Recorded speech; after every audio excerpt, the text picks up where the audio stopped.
ఓం నమో శ్రీ గురుభ్యో నమ. హరి ఓం. శత్రు సమస్య వాళ్ళు ఫోన్ చేయండి అమ్మ.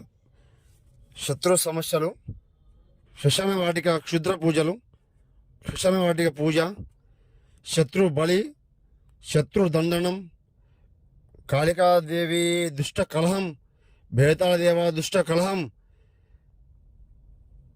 మీరు సమస్యతో కూరకపోయి ఇబ్బంది పడుతుంటే, శత్రు పీడ రోజు రోజు ఎక్కువైతుంటే మీరు సంప్రదించండి అమ్మా. నన్ను గురువు గారిని సంప్రదించండి. పరిపూర్ణ పరిష్కారం నేను చేసి చూపిస్తాను. మంత్రం జపి ఏకవచనం ఉంటుందమ్మా. మంత్రం జపించి దాన్ని బట్టి ఉంటుంది. మనం శత్రు సంహారం ఎట్లా చేయాలో నేను చెప్తాను మీకు అన్నీ. మీకు ఇంట్లో సమస్యలు చాలా ఎక్కువ రోజులు అవుతూ ఉంటే ఫోన్ చేయండి. పరిపూర్ణ పరిష్కారం నేను చేస్తానమ్మా. దీంట్లో ఎలాంటి ఏం లేదమ్మా. దీంట్లో చేతబడి కన్వర్షన్ చేస్తాను. ఓకేనా అమ్మా? గురుగారిని సంప్రదించండి.